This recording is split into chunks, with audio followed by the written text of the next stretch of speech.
The CIF have conducted an exercise where they compared version 1 of these contracts with version 7, and they came up with 90 changes. We confined ourselves to a comparison between version 6 and version 7, and there are 30 changes between version 6 and version 7. Version 6 was introduced in March 2010, and version 7 in July 2011. Now, some of those changes, as Don has said, are absolutely negligible. They have no impact on anybody. They are changing words here and there. They're numbering changes. There are a couple of typos clarified. So a large number of those 30 changes we don't need to have any concern about.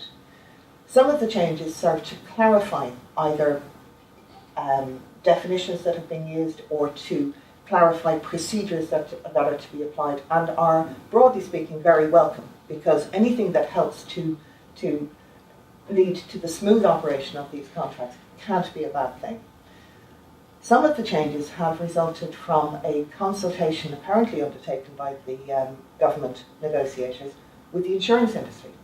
And the changes are really positive because the insurance industry have told the government what is actually available in the market in terms of insurance products, and changes have been made to the contract across the board to reflect what is actually available in the market. So they're obviously listening to some people. Some of these changes are a direct result of changes in law. One of those is particularly significant, but some of the others, again, it's just updating and codifying and keeping these contracts current. And again, not to be dismissed or rejected in any way. However, some of the changes, including one of the changes in respect of a change in law, and some of the other changes to procedures, are extremely significant and will have day-to-day impact on how you run your contracts and how you operate them.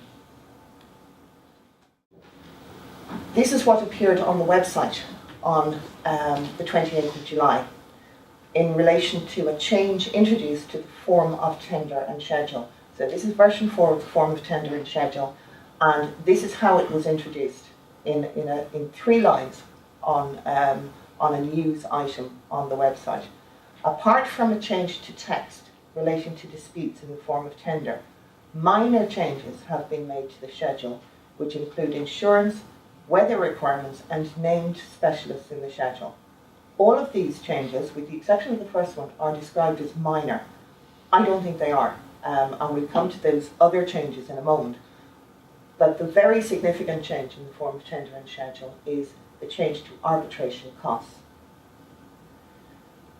Under the 1954 Arbitration Act, Section 30, it wasn't possible for parties to an arbitration agreement to agree in advance that they would, how costs were to be dealt with should a dispute arise between them. It just wasn't possible. It was actually prohibited under the legislation.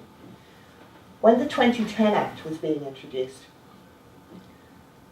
all of the arbitration community discussed the Act, and they decided that what they really wanted to do, and the purpose of the legislation, was to make Ireland a very attractive option for international arbitrations.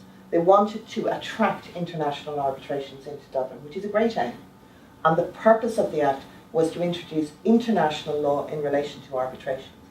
One of the key issues in international law is that to have a successful arbitration, the parties themselves must decide pretty much everything about arbitration, including how costs are going to be dealt with. So, under the 2010 Act, for both international and domestic arbitration, we departed from the 1954 position, which was you can't have a pre-agreement with regard to costs in any contract, and we ended up with Section 21 of the 2010 Act, which says you can have such an agreement. In the UK, they've gone completely the opposite direction. In the UK, a number of parties had introduced what became known as tolerant clauses. Tolerant clauses related to adjudication, but it's the same principle, where in a contract the parties said, we decide right now, as we're signing the contract, who bears the costs if an adjudication arises. those clauses were challenged recently in the UK, and they were found to offend against the Construction Act, which says we're not going to put any barrier in the way of adjudication. If you have a prior agreement with regard to how costs are going to be determined, then the party who has to bear the costs is not going to go forward to adjudication, and that's a barrier to adjudication. In the UK, they don't like these kind of clauses, so what do? We introduce it.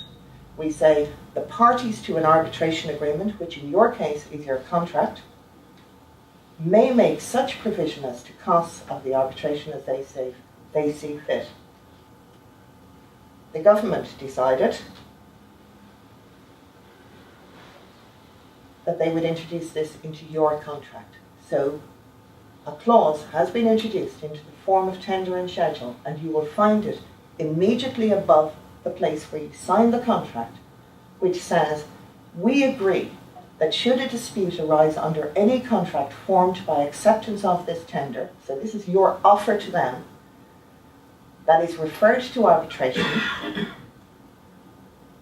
to the extent permitted by law under the 2010 Act, and a sealed offer has not been made, or where a sealed offer has been made and the award is greater, then each party will bear their own costs in relation to the arbitration proceeding.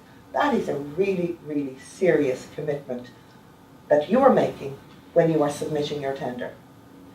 If an award is equal to or less than the sealed offer, the contractor is liable for costs of both parties in relation to the arbitration proceedings. Now that's always been the case, okay? That has always been the case. If you get involved in arbitration and the other side make a sealed offer to you, if you don't beat that sealed offer, then you are liable to pay the costs of those proceedings from the date of the offer. There's no change there. What is really the issue is that the current position is, if you do beat that sealed offer, then the other side pay their costs. The effect of this change is that if a contractor claim ends up in arbitration, the contractor will, notwithstanding the outcome, be unable to recover costs incurred in pursuit of legitimate claims. The corollary is not the case. The worst that can happen to the local authority or to the state agency is that they might have to bear their own costs. Okay? They will never have to bear yours if you sign this tender. If you don't put a line through this particular item on your tender. And as we all know, putting a line through any clause in the tender you submit puts you at risk of being disqualified from the competition. It's a very difficult commercial call to make. But if you do enter into a contract on this basis, if you do sign up for this particular commitment, and if you do get into dispute, what contractor will actually risk going to arbitration in such circumstances, where the chances are, in pursuit of your legitimate claims, you will not even recover the costs of your litigation?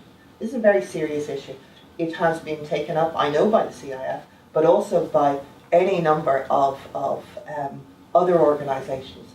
The Arbitration Forum, the Chartered Institute of Arbitrators, Engineers Ireland, there are huge objections to this particular clause all over the place. And those objections and those concerns are being brought to government in various ways by various different organisations. This, in our view, provides a massive disincentive to the contracting authorities to be commercial in their discussions and their negotiations should a dispute arise.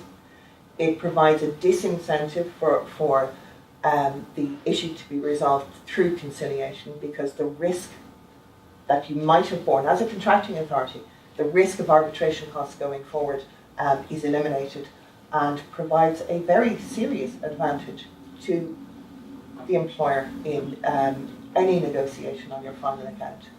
This is a serious issue. This is something that the industry should be very conscious and aware of and take very seriously.